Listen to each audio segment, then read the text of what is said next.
मैं एक किताब पढ़ रहा था, फ्रीडम एट मिडनाइट, और किताब को पढ़ने के बाद सिर चकरा जाता है कि आखिर बर्बरता का यह स्तर भी हो सकता है क्या।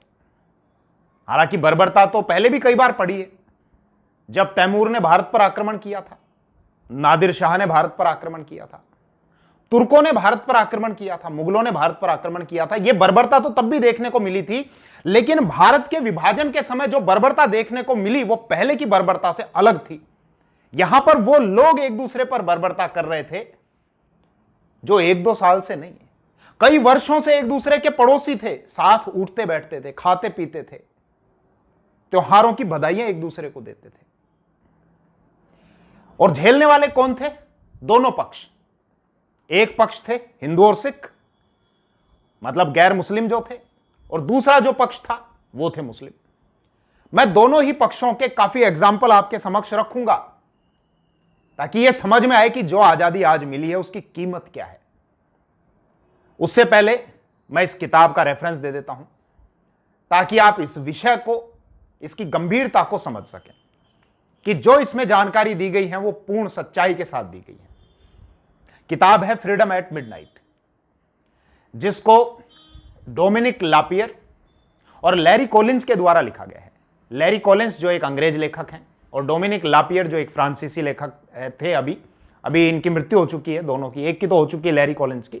डोमिनिक लापियर की मृत्यु हुई या नहीं हुई उसके संबंध में मुझे जानकारी नहीं है। दोनों का जन्म भारत की स्वतंत्रता से पहले हुआ था। लैरी कॉलिंस का वर्ष 1929 में और लापियर का हुआ था 1931 ईस्वी में। और भारत की स्वतंत्रता के आसपास की जो महत्वपूर्ण घटनाएं हैं उनके संबंध में यह किताब फ्रीडम एट मिडनाइट हमको जानकारी देती है। इंटरनेशनली बेस्ट सेलर बुक ये रही है। पहली बार इसको वर्ष 1975 में प्रकाशित किया गया था। इसी के लेखक डोमिनिक लापियर को भारत सरकार के द्वारा वर्ष 2008 में सेवा क्षेत्र में पद्म भूषण से सम्मानित किया गया था। इन्होंने यहां पर जो भी जानकारी दी है इस किताब में, उन लोगों से इंटरव्यू के आधार पर या प्रमाणिक सोर्सेज के आधार पर इन दोनों ने यह जानकारी दी है इस किताब में। हालांकि ब्रिटिशर्स के संबंध में यह थोड़ा सा और निष्पक्ष होकर लिखते तो थोड़ा सा अच्छा रहता, लेकिन हमारे संबंध में जो जानकारी दी गई है वो बहुत सही जानकारी है। और पाकिस्तान में इस किताब को बैन कर दिया गया था, जैसा इसको पढ़ने पर हमको जानकारी मिलती है। अब मैं एक एक करके एग्जाम्पल रखता हूं, दोनों ही पक्षों के रखूंगा। पहले हिंदू और सिखों पर जो अत्याचार हुए वो पक्ष रखूंगा, उसके बाद मुस्लिम पक्ष रखूंगा। और केवल एक वीडियो में इन सारी घटनाओं को समाप्त नहीं किया जा सकता, तो इससे संबंधित शायद 2-3 वीडियोस और आएंगे। यह मेरा पूरा लेक्चर इस किताब पर बेस्ड है, यह इसका सोर्स है फ्रीडम एट मिडनाइट। वीडियो में दी गई जितनी भी जानकारी है मेरे निजी विचार नहीं है। पहला एग्जाम्पल, किताब का पेज नंबर 299। एक स्थान मोंटगोमरी, वहां का रहने वाला एक व्यक्ति जिसका नाम था निरंजन सिंह। निरंजन सिंह का एक दोस्त था, एक मुस्लिम व्यक्ति जो चमड़े का कार्य किया करता था। निरंजन सिंह की स्वयं की चाय की दुकान थी और दोनों की मित्रता इतनी गहरी थी कि 15 साल से लगातार निरंजन सिंह उसको गर्मा गर्म चाय पिलाता था। आप स्वयं अगर चाहें तो अपने आप को उस स्थान पर रखकर सोच सकते हैं कि अगर आप किसी व्यक्ति को लगातार 1 वर्ष तक चाय पिलाएंगे तो ही दोस्ती कितनी गहरी हो जाएगी। वो व्यक्ति 15 साल से लगातार अपने मित्र को चाय पिला रहा था, निरंजन सिंह। भारत आजाद हुआ, भारत पाकिस्तान का बंटवारा हुआ। निरंजन सिंह का वही मित्र जब दंगे भड़के, बात है अगस्त सितंबर की 1947 की, जब दंगे भड़के तो निरंजन सिंह का वही मित्र उसकी दुकान में आया बड़े गुस्से से और निरंजन सिंह की तरफ इशारा करते हुए भीड़ को यह कहा, मार डालो इसे, मत छोड़ना इसे। वो भीड़ निरंजन सिंह पर टूट पड़ी। निरंजन सिंह का पैर घुटने से काट दिया गया। उसके पिता को, जो 90 वर्ष के थे, मौत के घाट उतार दिया गया। निरंजन सिंह के इकलौते बेटे को मौत के घाट उतार दिया गया। निरंजन सिंह को बेहोशी आ रही थी, लेकिन निरंजन सिंह के कानों में एक आवाज भी पड़ रही थी जो उसकी बेटी की आवाज थी, 18 साल की बेटी। वो बेटी चिल्ला रही थी, बचाओ बचाओ, कोई सहायता करो। निरंजन सिंह ने बेहोश होने से पहले देखा कि एक व्यक्ति उसकी बेटी को, जो चीख रही थी, चिल्ला रही थी, उसकी बेटी को कंधे पर लाद कर लिए जा रहा था। महिलाओं के साथ में क्या किया जाता था यह सभी को पता है। और उस समय केवल, जैसा मैंने किताब को पढ़ा तो वहां से जानकारी मिली, केवल एक पक्ष के द्वारा ऐसा नहीं, वहां पर एक होड़ लग गई थी, प्रतिक्रिया चालू हो गई थी, क्रिया की प्रतिक्रिया।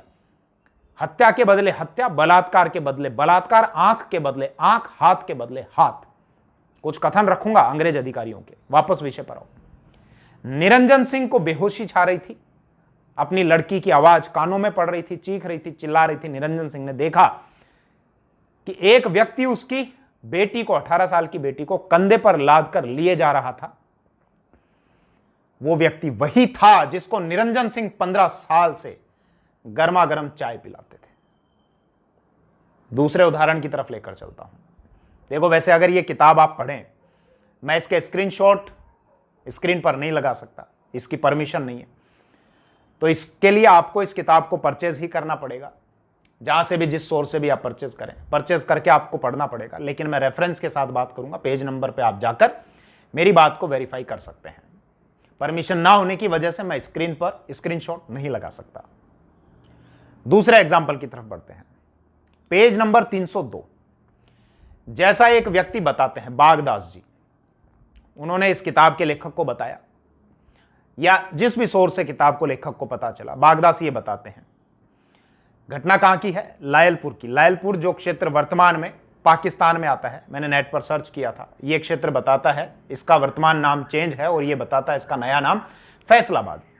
मतलब पाकिस्तान में वो क्षेत्र है जिसको लायलपुर कहा जाता था, वर्तमान में फैसलाबाद के नाम से जाना जाता है। वहां के एक पीड़ित उस समय के बागदास, जिन्होंने पुरानी बातों को याद करते समय जैसा बताया, उन्हीं के शब्दों में आपको बताता हूं।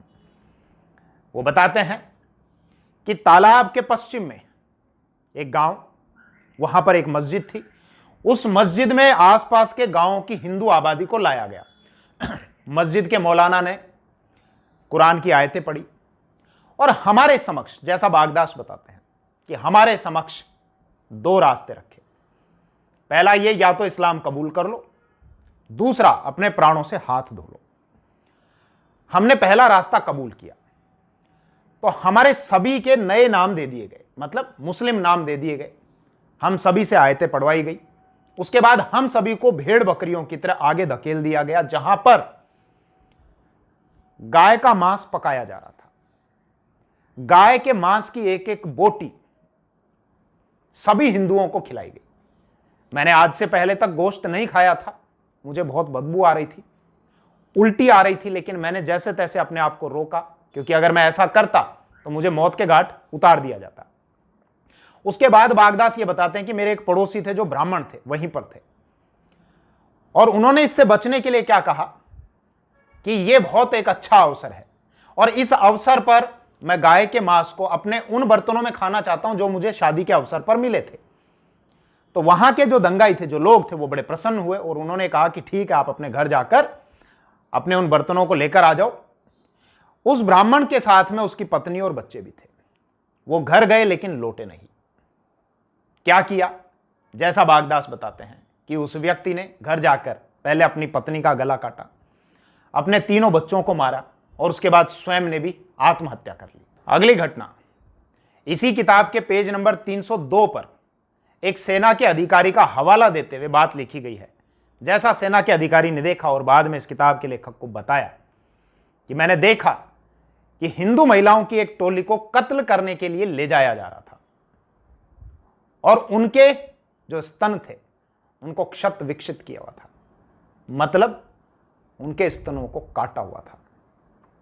घटनाएं बहुत सारी हैं, मैं एक एक करके सब पर चर्चा करूंगा। खैर, ये एक पक्ष की बात हुई, मैं दूसरे पक्ष की भी बात करूंगा, नहीं तो दूसरा पक्ष नाराज हो जाएगा, क्योंकि झेला तो सभी ने था। और यह सच्चाई है कि जब दंगे होते हैं, जब भावनाओं का उबाल आता है, जैसा कई बार यह होता है, लोगों को यह लगता है कि केवल एक पक्ष हावी रहेगा, ऐसा नहीं है। जब भावनाओं का उबाल आता है तो उसमें आम आदमी ही पिसता है, ना कोई धर्म होता है, ना कोई जाति होती है।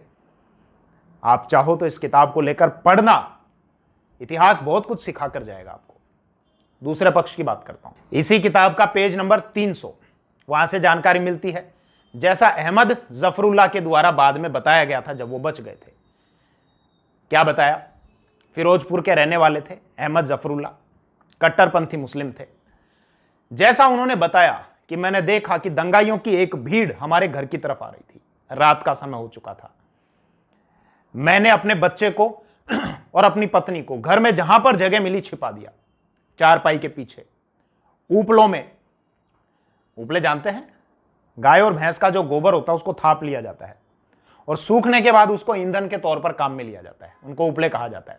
गांव में आपने कई बार देखा होगा, ढेर लगा दिया जाता था उपलों का। तो अहमद जफरुल्ला के द्वारा यह बताया गया कि दंगाइयों की एक भीड़ हमारे घर की तरफ आ रही थी। रात का समय था। हमने अपने आप को चारपाई, उपलों में जहां जगह मिली वहां पर छिपा लिया। दंगाइयों ने कुल्हाड़ी से हमारे गेट को तोड़ दिया, कुल्हाड़ी से मार मार कर। मेरे बाएं हाथ पर एक गोली लगी। मैं जब अपने आप को संभाल रहा था तो मैंने देखा मेरी पत्नी को 4 गोलियां लगी। मेरी पत्नी के पैर से और पीठ से खून बह रहा था। मेरे 3 साल के बच्चे को पेट में गोली लगी। वो रो भी नहीं सका और बिना रोए ही उसकी मृत्यु हो गई। मैं जैसे तैसे हिम्मत करके रेंगता हुआ अपनी बची हुई पत्नी और अपने दूसरे बच्चे को बाहर तक ले आया बचाता हुआ। वहां देखा तो बस्ती पर गोलियां चलाई जा रही थी, मुसलमानों को मारा जा रहा था और मुझे फिर गोली लगी। मेरी पत्नी को मार दिया गया और मेरे दूसरे बच्चे को भी मार दिया गया और उसके बाद मुझ में बेहोशी आ गई। एक और घटना बताता हूं क्योंकि दूसरे पक्ष ने भी झेला। फिर वही बात आती है कि जब भावनाओं का उबाल होता है तो वहां पर कोई धर्म जाति कुछ नहीं होती, ये सब गौण हो जाते हैं। केवल अगर बचा रह जाता है तो क्रिया की प्रतिक्रिया। जैसा अंग्रेज ये बताते हैं, इसी किताब से हमको जानकारी मिलती है। सारी जो मैं बता रहा हूं वो सब इसी किताब के बेस पर है कि बहुत सारे अंग्रेज सैनिक, अंग्रेज अधिकारी ऐसे थे जो ब्रिटेन जाने की बजाय यहीं पर रुक गए थे, भारत या पाकिस्तान में से किसी की एक सेना में कार्य करने के लिए। उन्होंने ये बताया कि इस प्रकार के हालात तो उन्होंने दूसरे विश्व युद्ध के दौरान भी नहीं देखे थे, जिस प्रकार के हालात यहां पर थे। मौतों के आंकड़े का अंदाजा आप इसी बात से लगा सकते हैं कि दूसरे विश्व युद्ध में 4 साल में जितने अमेरिका के लोग मारे गए थे उससे आधे मात्र इन 2-3 महीनों में हिंदुस्तान में मारे गए थे। अंदाजा लगा लो। और बर्बरता का अंदाजा न्यूयॉर्क टाइम्स में काम करने वाले एक वरिष्ठ संपादक रॉबर्ट ट्रम्बुल की बातों से आप लगा सकते हैं। जैसा उन्होंने कहा कि मैंने समुद्र के किनारे लाशों के ढेर देखे हैं, लेकिन मेरा मन कभी भी इतना विचलित नहीं हुआ। लेकिन इस घटना ने मेरे दिल को झकझोर दिया, दहशत पैदा कर दी। वो बताते हैं कि हिंदुस्तान में जितनी बरसात होती है, अगस्त का महीना था तो मॉनसून का टाइम होता है, तो उन्होंने बताया कि हिंदुस्तान में जितनी बरसात होती है उससे ज्यादा तो यहां रक्त बह रहा था। आगे ट्रम्बुल ये लिखते हैं, ये बताते हैं कि मैंने हिंदुस्तानियों की बहुत सारी लाशों को देखा और उन लाशों की कईयों की आंखें निकली हुई थी, हाथ कटे हुए थे, पैर कटे हुए थे। आप इस बात से अंदाजा लगाइए कि ट्रम्बुल ये लिखते हैं कि अगर किसी को गोली मारकर मार दिया जाता था तो यह बहुत बहुत रहम की बात होती थी। तो सोचो कितनी बर्बरता से मारा जाता था, जहां पर ट्रम्बुल ये कह रहे हैं कि अगर किसी को गोली से मार दिया गया तो इसका मतलब बहुत रहम दिखाया। खैर, दूसरे पक्ष की दूसरी घटना की ओर मैं बढ़ता हूं। पेज नंबर 302 पर जैसी जानकारी मिलती है कि मुस्लिमों के 4 लड़कों को दंगाइयों ने पकड़ लिया और पकड़ने के बाद जैसी क्रिया हो रही थी उसकी प्रतिक्रिया देते हुए उनके शरीर को भींद कर, मतलब आर पार लोहे की सलाख निकालकर, और जैसे सुअर के बच्चों को आंच में भून दिया जाता है उस प्रकार से भूना गया। आप सोचो किस प्रकार की बर्बरता थी उस समय। और आज जब हम खुली हवा में सांस ले रहे हैं, आज स्वतंत्र हैं, तो उसके लिए हमारे पूर्वजों ने कितना कुछ झेला होगा, कितना कुछ सहा होगा। मैंने जो भी कहा उस किताब के आधार पर, अगर आप अपने आप को स्वयं वहां पर रखते हुए सोचेंगे तो शायद हो सकता है कि आप भावुक हो जाएं। उस किताब को अगर आप पढ़ेंगे और अगर भावनात्मक रूप से कमजोर हैं तो हो सकता है कि शायद आप पढ़ते पढ़ते भावुक हो जाएं। इस प्रकार की एक आध घटनाएं नहीं है, और भी बहुत सारी घटनाएं हैं। कुलदीप सिंह की घटना ले लो या फिर याकूब की घटना ले लो, दोनों में सारी समानताएं थी। दोनों ही 14 वर्ष के थे, बस दोनों का धर्म अलग अलग था। दोनों के साथ में प्रताड़ना एक जैसी हुई। उसकी चर्चा मैं अगले वीडियो में करूंगा। लेकिन यहां पर एक घटना और लेता हूं, सरदार प्रेम सिंह की। जैसा सरदार प्रेम सिंह जी बताते थे इस किताब के लेखक को, सियालकोट के वो रहने वाले थे। उन्होंने बताया कि मैं इस क्षेत्र का सबसे धनवान व्यक्ति था और आसपास के मुसलमानों में ऐसा कोई व्यक्ति नहीं था जिसने मुझसे कभी ना कभी आर्थिक सहायता नहीं ली हो। वो अपने जेवरात गिरवी रखते और इसके बदले मैं उनको फाइनेंशियल हेल्प कर दिया करता था और उन जेवरों को मैं तिजोरी में रख दिया करता था। मेरा 2 मंजिला घर था, आगे फाटक था। मैंने देखा कि एक बार दंगाइयों की भीड़ मेरे घर की तरफ बढ़ रही है। उनके हाथ में चाकू, हथियार, जो भी, तलवार उनके हाथ में थे, मेरे घर की तरफ बढ़ रहे थे। उन दंगाइयों को मैं सभी को, उन दंगाइयों को जानता था। उनमें से ऐसा कोई दंगाई नहीं था जिसने मुझसे कभी ना कभी आर्थिक सहायता प्राप्त नहीं की हो। वो चिल्ला रहे थे, तिजोरी तिजोरी। मैं समझ गया कि उनका मतलब क्या है।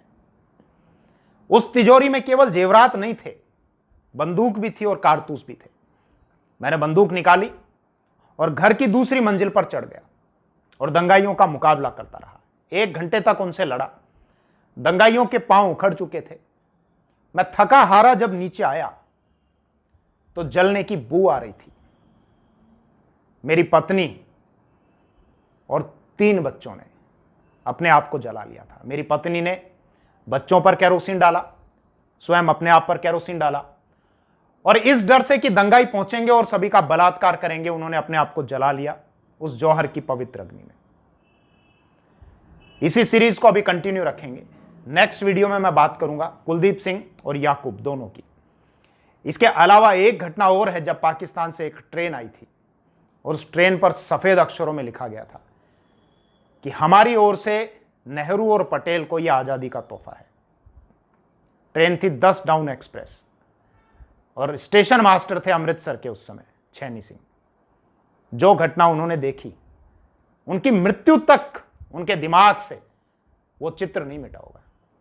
इस वीडियो में इतना ही। जय हिंद।